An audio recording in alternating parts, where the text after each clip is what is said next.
La oposición política ha convocado a una huelga de brazos caídos y esta se ha extendido por 12 días. Las peleas callejeras entre simpatizantes de la oposición y el oficialismo han cobrado varias víctimas. Finalmente, el 2 de agosto, cientos de mujeres marchan para exigir paz, libertad de expresión y garantías electorales. Aunque las mujeres en aquel tiempo no tenían derecho al voto, sí hacían saber sus opiniones.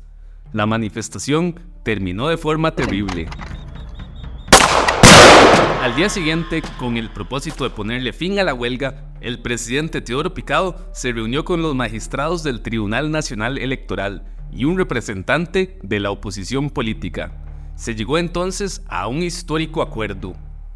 Con respecto a las próximas elecciones, el convenio estableció que la resolución que el tribunal declare será definitiva e inapelable. Las Fuerzas Armadas quedarán ese día ante las órdenes del tribunal. Adicionalmente, el gobierno entregará el control de las Fuerzas Armadas al partido ganador dentro de un plazo de 24 horas. Finalmente, el gobierno pagará reparaciones a las familias violentadas durante la huelga. Así concluyó la huelga de los brazos caídos, y así fue como el Tribunal Nacional Electoral obtuvo mayores funciones, despojando al Poder Ejecutivo de su control sobre las elecciones. Al candidato oficialista Rafael Ángel Calderón Guardia no le hizo gracia el convenio, ni a sus aliados los vanguardistas seguidores de Manuel Mora Valverde. Decían que el presidente había entregado el control de las elecciones a Otilio Ulate, candidato de la oposición. Pero los vanguardistas tenían problemas más eminentes. Los movimientos de su líder Manuel Mora eran observados con detalle. Don Manuel solía visitar a la famosa escritora y comunista Carmen Lira y parqueaba su carro frente a la casa. El 24 de septiembre, un sobrino del expresidente León Cortés, llamado Max Cortés, y el revoltoso Edgar Cardona colocaron una bomba en el carro. Don Manuel se estaba despidiendo de Carmen Lira cuando de repente... Fueron segundos los que evitaron que don Manuel estuviese montado en el momento de la explosión. La policía inundó las calles, mas no pudieron dar con los implicados. Estos jóvenes Max Cortés y Edgar Cardona se habían vinculado con don José Figueres, mientras que Otilio Ulate buscaba derrocar al oficialismo en las urnas. Don José Figueres buscaba levantar una rebelión. De momento, son pocos los que se han comprometido con Figueres, pero eso cambiará muy pronto. El 19 de octubre, el calderonismo se preparó para realizar una reunión masiva en Santa Bárbara de Heredia. En tanto la caravana calderonista pasaba por San Joaquín de Flores, una lluvia de piedras descendió sobre ellos.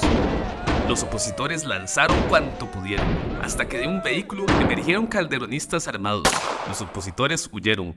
Uno de ellos, llamado Antonio Barrantes, se escondió aquí, pues pensó que estaría a salvo en la casa de Dios. Pero en Costa Rica las tensiones estaban sumamente elevadas y en este refugio halló su muerte.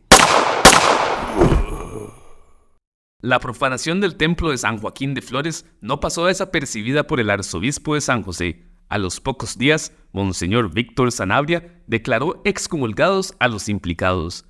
Para la oposición fue una victoria simbólica el que Monseñor Sanabria excomulgara a los partidarios calderonistas.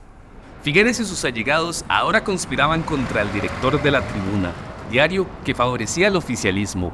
El 2 de noviembre se le entregó una maleta al guarda del diario, indicándole que era un regalo para el director. El guarda la aceptó, pero antes de que llegara el director, la explosión mató al guarda e hirió a varios empleados. Seguidamente, Max Cortés fue arrestado, pero sin evidencia no se le pudo retener. Otro opositor llamado Federico Apéstegui fue culpado y arrestado. El encarcelamiento de Apéstegui se convirtió en una motivación para los opositores. En diciembre de 1947 aconteció un encuentro que permitiría que el actual revolucionario pasara de bombas y atentados a una guerra propiamente. Figueres encontró en el extranjero al aliado que necesitaba. Se trataba del presidente guatemalteco Juan José Arévalo. Este presidente tenía una visión política que combinaba valores hispanoamericanos con la socialdemocracia. Esta postura chocaba directamente con los dictadores hispanoamericanos.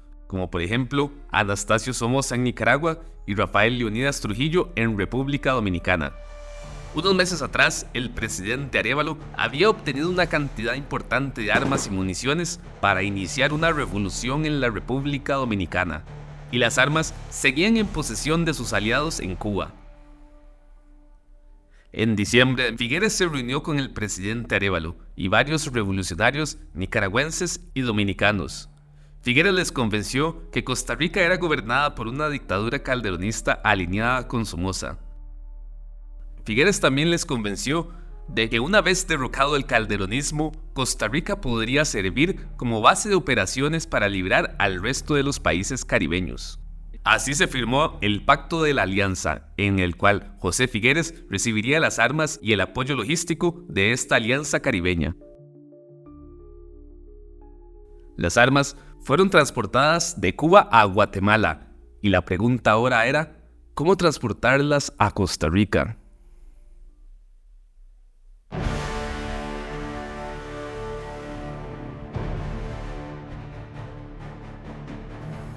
Enero. Una apremiante problemática aqueja al grupo oficialista. Al parecer, cientos de simpatizantes no han recibido sus cédulas para votar. El diario La Tribuna ataca diariamente a la oficina encargada de entregar las cédulas, al registro electoral. Lo acusa de ser un desorden. Por su parte, la oposición continúa reclamando tanto el encarcelamiento de Federico Apéstegui como el asesinato de Antonio Barrantes en San Joaquín de Flores. El 4 de febrero arribaron a la finca de la lucha los primeros hombres que conformarán el liderazgo del Ejército de Liberación Nacional. Ese día, Max Cortés le presentó a José Figueres al hombre que sería su mejor soldado. Don Pepe, buenos días. Buenos días. Él es mi amigo Frank Marshall, ya hemos comentado anteriormente de él. Mucho gusto, Frank. Mucho gusto. Frank Marshall tenía un padrastro alemán y por ello vivió un tiempo en Alemania, donde fue educado por las juventudes hitlerianas. Al estallar la Segunda Guerra Mundial, regresó a Costa Rica. Su familia fue perseguida durante la administración de Calderón Guardia, dado el vínculo que tenían con Alemania.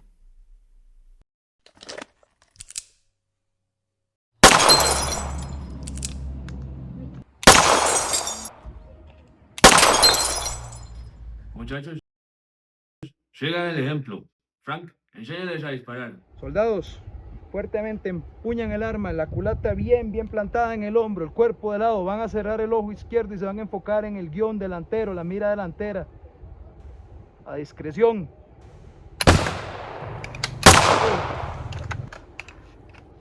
Vamos, enfoque. En la mañana del 8 de febrero, los hombres emocionados salieron a votar. Entre la ansiedad e intriga, la gente esperó, y en la noche, el tribunal comunicó los resultados. El escrutinio daba la victoria a la oposición, a don Otilio Ulate. Al día siguiente, corrieron las voces.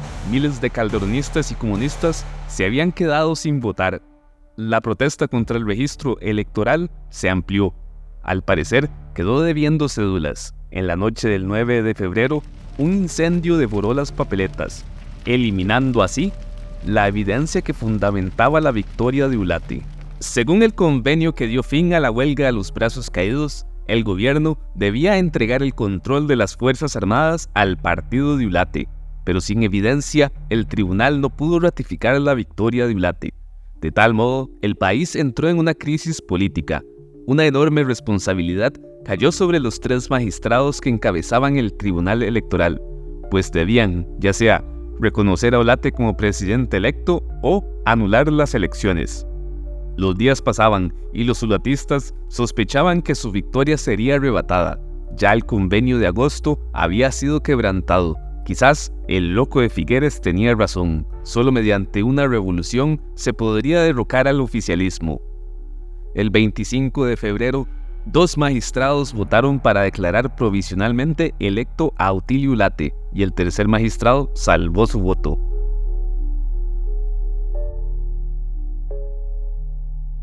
Varios miembros distinguidos del oficialismo se opusieron a la resolución del tribunal y exigieron que el Congreso anulara las elecciones. Una denuncia presentada por el candidato Rafael Ángel Calderón fue aceptada por el Congreso. El 1 de marzo, en una caótica sesión, los diputados oficialistas, republicanos y vanguardistas votaron a favor de anular las elecciones. La suerte estaba echada. Sintiéndose estafados, decenas de ulatistas emprendieron el viaje hacia la hacienda de Figueres, con el fin de enlistarse en el Ejército de Liberación Nacional.